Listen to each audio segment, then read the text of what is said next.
Imagine this. A patient confesses to murder. Okay, maybe not literally murder, but something almost as dramatic in a legal sense, right in the middle of messy divorce proceedings. It sounds like something out of a TV show, doesn't it? Exactly.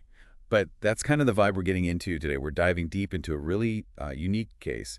It involves Zhang San and Li Si, fake names, obviously two Chinese nationals. And their divorce battle wasn't just in one court, it spanned both Hong Kong and Shenzhen. Which naturally threw up this whole mess of questions about, how legal decisions in one place get recognized across the border, and fundamentally, what's actually fair. So let's set the scene a bit. They got married back in '92 in Shenzhen, had 2 sons, and because of the husband's work, they ended up with homes in both cities, Shenzhen and Hong Kong. A cross-border life, which seemed to work for a while. For about 10 years, yeah.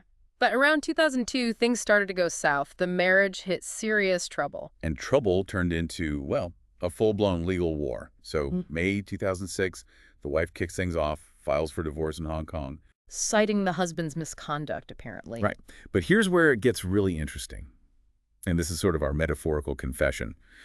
Just 2 days later, the husband files a separate civil suit, also in Hong Kong. Okay, separate from the divorce, what was that about? He claimed the wife was holding shares in 5 companies, basically, for him, like in trust.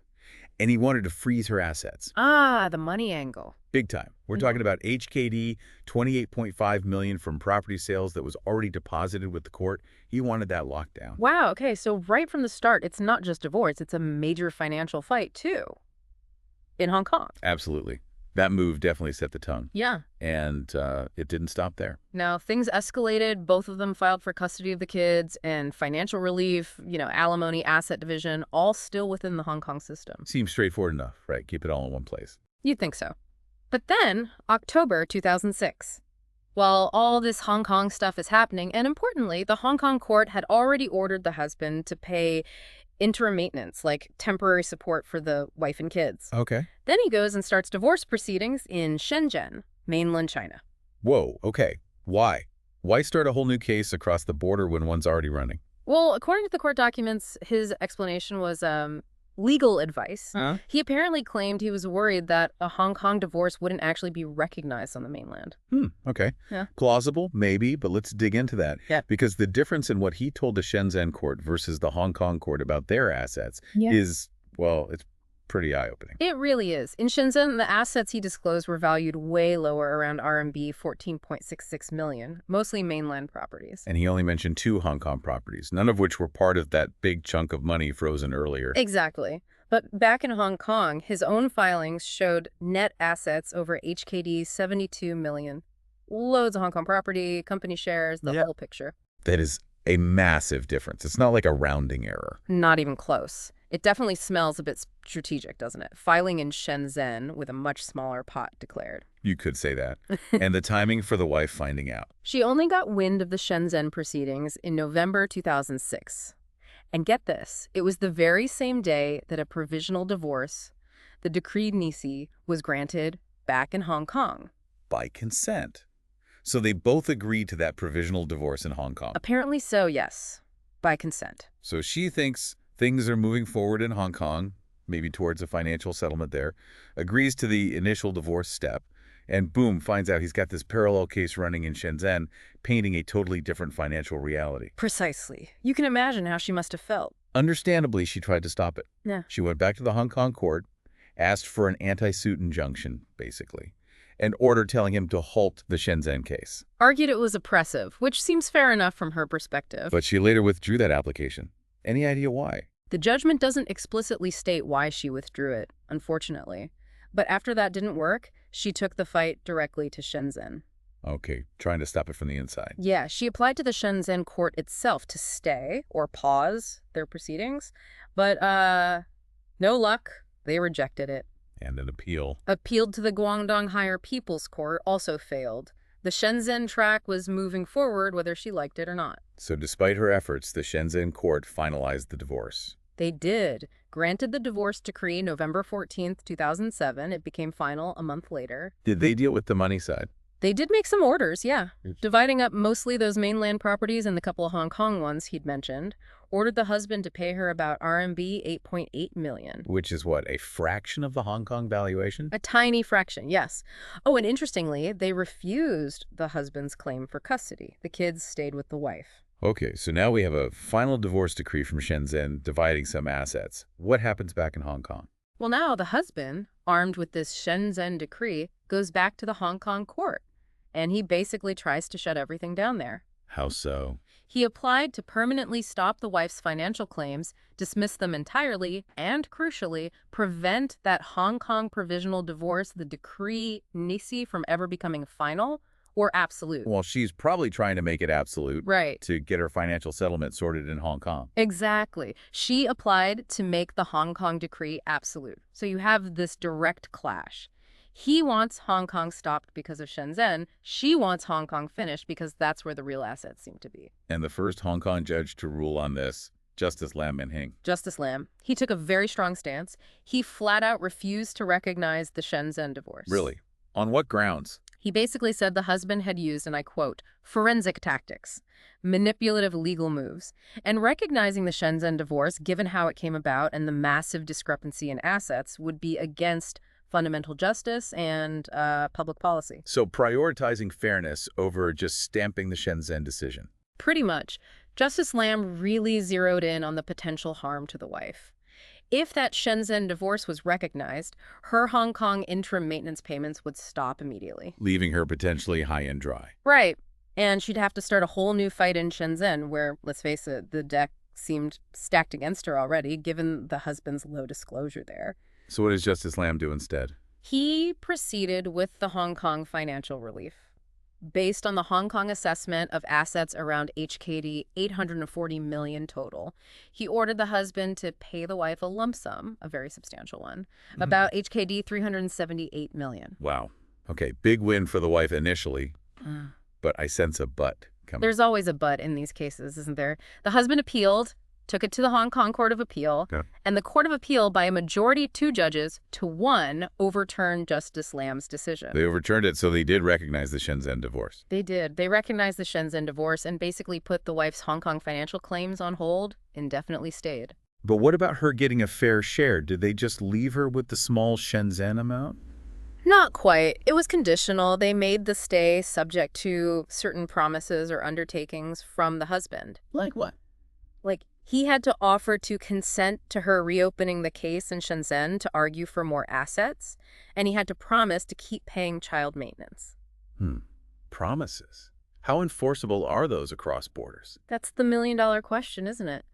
The majority in the Court of Appeal, though, they didn't see the husband's actions as manipulative. They felt he had, reasonable grounds to worry about recognition and file in Shenzhen. They even criticized the wife a bit. Yeah, for initially trying to block the Shenzhen case with the injunction and then seemingly not pursuing claims vigorously there later on, although she had tried to get it stayed. But it was a split decision, you said. There was a dissenting judge. Yes, Madam Justice Chu Pei-ying. And she strongly disagreed with the majority. She sided with the original judge, Justice Lam. What was her reasoning? She saw the husband's actions, just like Justice Lam did, as opportunistic, designed purely to avoid the Hong Kong court's jurisdiction for financial relief, where most of the assets were. And the promises from the husband. She wasn't convinced. She highlighted a really crucial practical point. There weren't, and still aren't, robust systems for automatically enforcing financial orders between Hong Kong and Shenzhen. So his undertakings, maybe not worth the paper they were written on if he decided not to comply. She worried the wife could be left with very little support. So the Court of Appeal recognizes Shenzhen, stays Hong Kong, relies on husband's promises. The wife must have appealed that, surely. Absolutely. This sets the stage for the final round. The Hong Kong Court of Final Appeal, the top court. And this is really the core of our deep dive today. What were the big questions they had to answer? 2 main things. First, the big one. Should that Shenzhen divorce decree be recognized in Hong Kong law? And second, a sort of follow-on question. Even if it was recognized, could the Hong Kong court still deal with the wife's financial claims, seeing as she'd started them before the Shenzhen divorce was even granted? Okay, crunch time. What did the Court of Final Appeal decide? They sided with the wife. Big time. The majority judgment led by Judge I, with Judge Zha agreeing, and importantly, echoing Justice Lamb's original view, though Judge sided with the Court of Appeal dissent written by Judge allowed her appeal. So they overturned the Court of Appeal. Yes, and they brought back Justice Lamb's original order, meaning they refused to recognize the Shenzhen divorce. Wow. Okay, that's huge. What was their logic? How did they justify not recognizing a divorce decree from another part of the same country? It's fascinating. They acknowledged, yes, generally Hong Kong law does oblige courts to recognize overseas divorces. There's legislation for that, the Marriage Proceedings and Family Law Ordinance, which incorporates international principles like from the Hague Convention. Right, the default is recognition. But, and this is the crucial part, there's an exception. Section 612B of that law says recognition can be refused if it would be manifestly contrary to public policy. Ah, the public policy escape hatch. Exactly. And the Court of Final Appeal decided this case hit that high bar. They found the husband had engaged in manipulative behavior. How so? What specific things did they point to? His active participation in the Hong Kong case, leading the wife to believe everything, especially the money, would be sorted there.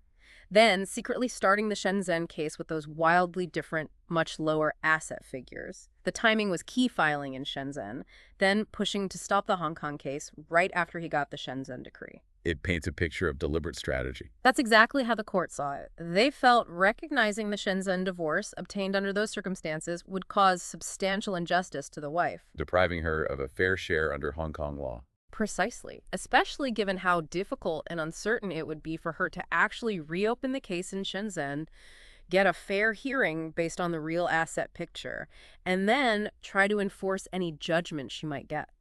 Did they mention the husband's promises, the undertakings? They did, and they weren't impressed. They noted he hadn't even consistently paid the child maintenance he'd already agreed to, which, casts serious doubt on how reliable his future promises about reopening cases would be. Makes sense, if you can't trust him on child support. Exactly.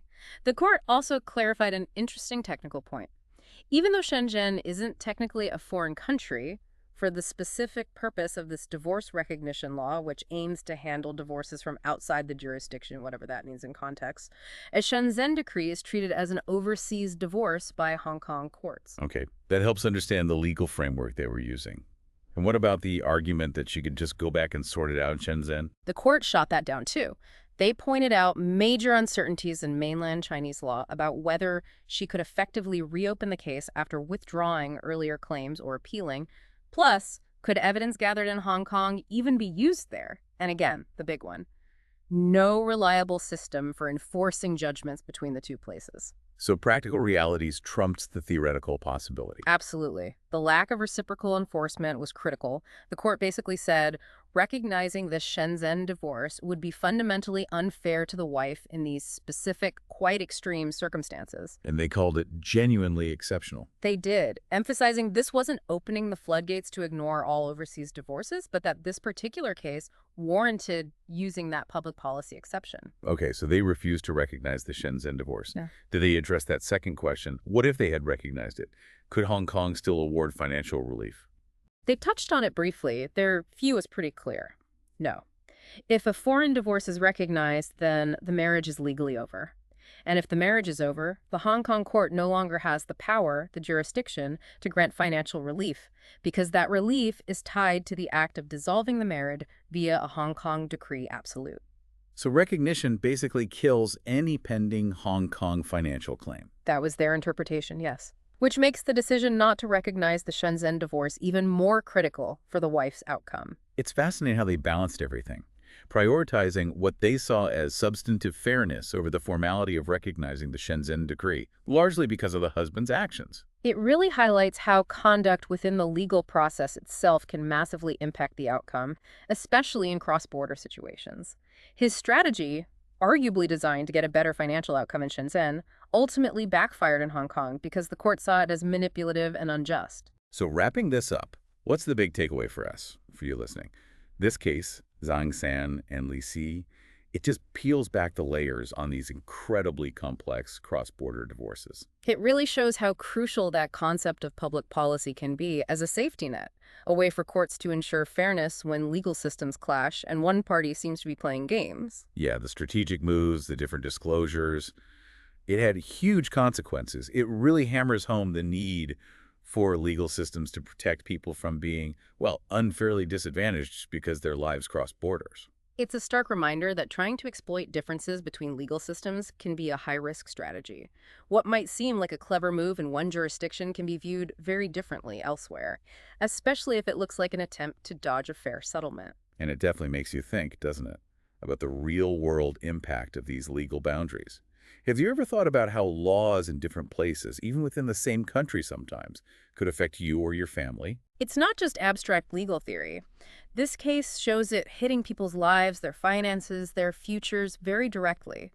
It really pushes us to think about fairness and justice, especially now the world is so interconnected. You know, we started with that idea of a confession, but maybe it's more like a lie, or at least a strategic concealment of the truth that shattered this family's finances. And then the legal process, the pursuit of truth in the Hong Kong courts, maybe didn't finish the family, but perhaps led to a more just ending by challenging that Shenzhen decree. It's a really complex ethical dimension. What is the role of the court when faced with potentially conflicting legal decisions and evidence of manipulation? Which leads us to the question for you. What do you think? Did the Hong Kong Court of Final Appeal get it right? Should ensuring a fair outcome, protecting against manipulation, trump the usual rules about recognizing court decisions from elsewhere? Or should the principle of recognizing decrees, even flawed ones perhaps, hold stronger to maintain legal certainty? And looking bigger picture, do we need stronger international rules or agreements to make sure outcomes in these cross-border family cases are more equitable from the start? We really want to know your take on this. We set up a poll on our forum. The question is, in complex cross-border divorce cases, should courts prioritize strict legal recognition of decrees from other jurisdictions, or should they prioritize ensuring a fair financial outcome for both parties, even if it means refusing to recognize a foreign decree? Go vote. Join the discussion. And it leaves us with this final thought to chew on. We saw how a calculated strategy, a kind of untruthfulness about assets, threatened to derail fairness here. Does the legal system's pursuit of truth always lead to justice, especially when it involves overriding decisions made elsewhere? Or is there a tension there? A tension between respecting different legal systems and achieving what feels like substantive justice on the ground. Something to definitely mull over. Let us know what you think.